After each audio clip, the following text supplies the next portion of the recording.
Pak ini Pak, kita mau minta keterangan terkait jembatan Tali Sayang dan jembatan Sambaliung ini Pak. Makasih. Jadi saya susah aja mulai Dapi sampai ke Bontang sampai gitu selalu kita monitor sebenarnya tahapan-tahapan dan sebagainya yang kondisi kita pada pertemuan juga dengan balai kemarin. Mudah-mudahan tidak ada hambatan-hambatan apa, proses jalan nasional maupun jalan provinsi bertanggung jawab akan diselesaikan mudah-mudahan pada 2024 katanya gitu, asalkan stabil kondisi keuangan. Nah khusus untuk jalan kita yang ada sekarang memang insya Allah nanti kita selalu prioritaskan.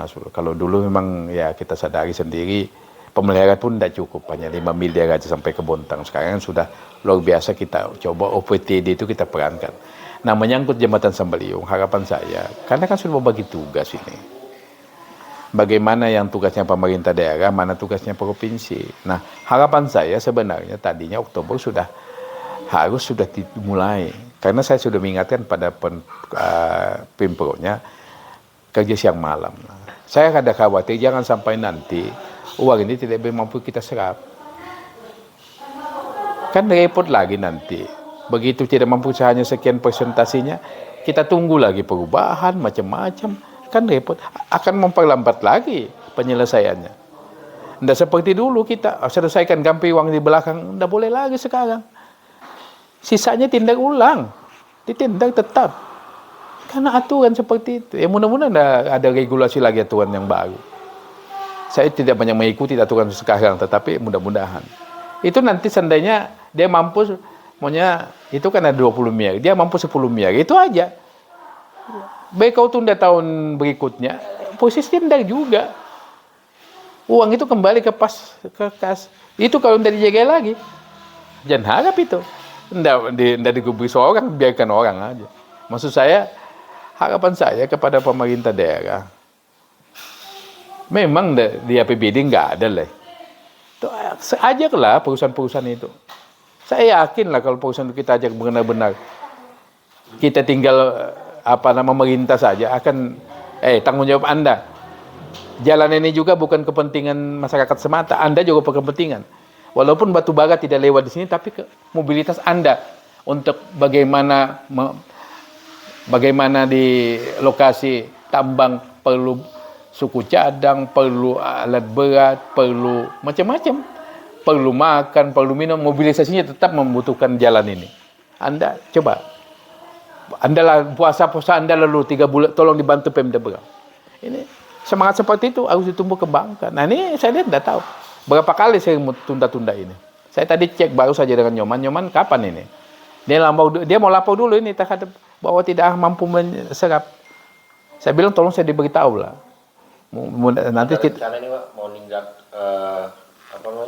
jalan ke penyeberangan Sambaliung sama. Saya kemarin sudah lihat, sudah ingatkan. Iya, saya sudah lihat. Saya ini bukan orang teknis, saya yang katakan. Anda kontraktor berpandai-pandai. Bagaimana waktu yang ada ini harus mampu diselesaikan. Mobilitas itu pulang pergi aja, itu kan tidak mungkin dengan pancangan seperti itu gerak kendaraan yang ada. Saya bukan orang teknis. Itu makanya saya minta kemarin Anda standby-kan alat berat sini. Bukan soal kecilnya, yang dipancang itu gerak kendaraan sekian menit, itu bukan semudah. Jembatan aja bisa rusak.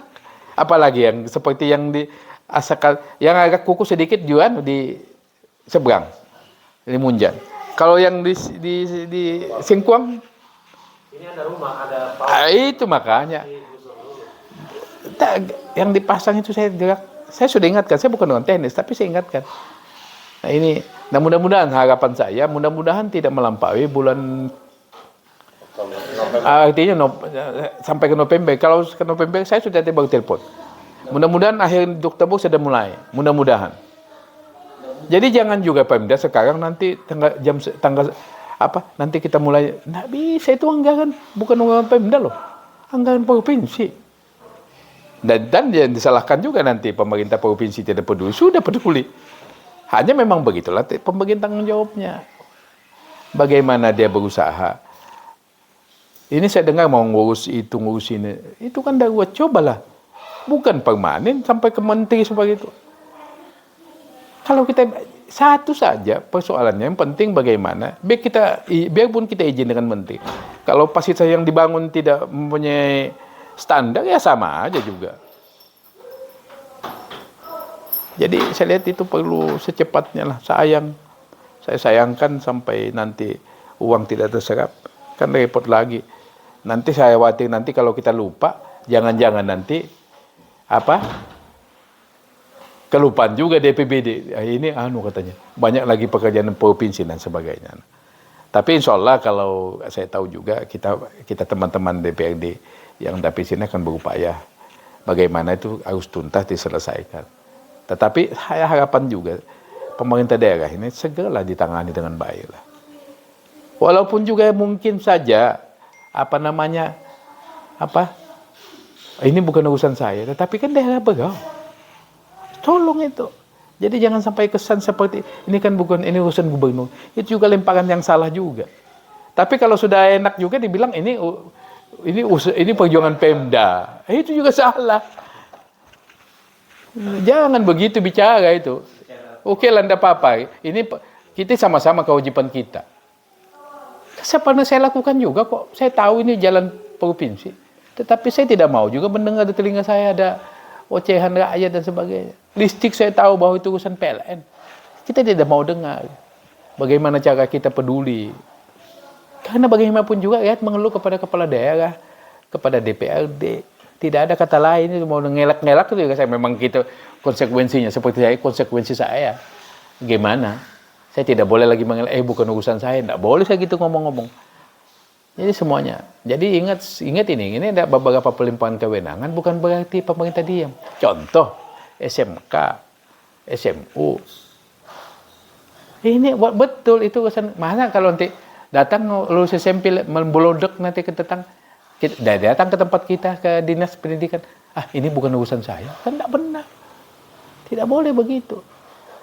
Bagaimana dia berkomunikasi kepada pemerintah kabupaten provinsi ini harus bagaimana perannya? Itu peran kita. Jangan seolah-olah begitu. Karena namanya pendidikan, kesehatan tidak bisa kita melempar-lempar seperti itu. Kecuali hal-hal yang tidak terlalu mendesak bagi rakyat kita. Tapi kalau namanya pendidikan, kesehatan, air bersih, listrik, hajat di ruang banyak, itu kita berjuang. Mulai dulu juga wewenang PLN, bukan sekarang. Mulai dulu kita berjuang wewenang PLN. Kenapa kita bisa menyumbangkan pembangkit listrik? Itu Teluk Bayu, ingat saya betul itu. Air Teluk Bayu itu kan dibangun. Kita yang menjembatani itu pada saat itu. Padahal untuk apa? Dia perusahaan aja kok. Kita jembatani bagaimana dia bisa perusahaan di situ. Kemudian masyarakat juga bisa membuka akses di sana. Kita jembatani itu. Karena kita berpikir, kita dipercaya rakyat. Itulah tugas kita. Jadi ingat, bukan saja tugas kita tiap tahun mencantumkan sesuatu program di APBD semata. Tetapi perjuangan kita terhadap masalah kepentingan rakyat juga di dalam konteks kewenangan kita, itu juga dilakukan. Jangan tidak. Ini. Itu makanya memang ya, kadang-kadang ini para pemimpin kita ini memahami bahwa jadi pemimpin ini bukan pada perannya, tetapi yang paling utama dulu membangun sistemnya. Ingat itu, pemimpin itu yang penting membangun sistem. Baru dia berperan, mengendalikan gitu. Kan dibalik sekarang, seolah-olah peranannya dulu, sistemnya dibangun, ya sama saja. Ingat itu. Itu makanya kita membangun sistem itu bermacam cara yang memang tidak ada di sekolah. Terutama yang paling tidak kalah pentingnya membangun komunikasi. Dan semua orang yang berada di suatu wilayah di mana kita dipercaya untuk memimpin itu begitu. Jadi mudah-mudahanlah itu secepatnya. Khusus jalanan yang ada ini memang kita punya niat kita sesuai dengan kondisi keuangan kita mudah-mudahan, karena Kaltim itu nanti ke depan akan bertambah lah. Kalau gambaran kemarin baru isu-isu yang bukan juga isu juga sudah ada gambarannya, ya habis 7 tahun depan ini mungkin mencapai 7, tidak sempat digambarkan di anggaran 2022-2023 ini, tetapi di perubahan mungkin mencapai 17 triliun, lumayan juga. Nah itu kita berupaya masing-masing daerah, dan kita memang komitmen infrastruktur paling utama. Nah kemudian kita semua membangun akses sekarang, kami mengingat sudah dimulai mudah-mudahan yang dari pantai, yang dari daerah Talisayan terus sampai yang dari Kutai Timur itu rencana jembatan kemarin nyebrang seperti akan dipermanenkan. Saya tanya kemarin dengan PU di bagaimana perencanaan kita. Semula memang 250 miliar, disederhanakan jadi 150 miliar, yang penting bisa nyebrang dulu. Jadi kawasan itu memang seperti itu kondisinya. Jembatan penghubung apa nih Pak? Daerah pesisir ke Kutai Timur langsung. Talisayan. Nipa rasanya itu. Nipa Pak ya. Iya, rasanya. Sudah dimulai itu. Tanahnya dan aktivitas-aktivitasnya sebagai. Jadi ini memang harapan saya mudah-mudahan lah secepatnya. Jadi kesimpulannya Pak gimana? Jelasnya kalau saya berkesimpulan kalau ini bisa terwujud, mari kita semua introspeksi, dan saya berkesimpulan ini kelalaian kita semua. Jadi jangan sampai tidak terima statement saya ini. Kelalaian kita semua. Mungkin saja dari saya juga, mungkin. Padahal saya sudah ada pertemuan jauh sebelumnya di Balai Mufakat. Harapan saya pada saat itu ada action. Saya cek sama asisten duanya, bagaimana action? Belum ada Pak katanya. Saya yang paling getulnya mengecek ini. Jangan sampai saya disalahkan wakil rakyat. Jadi mari kita introspeksi sendiri, introspeksi masing-masing, dan kita akui ini kelalaian kita. Titik.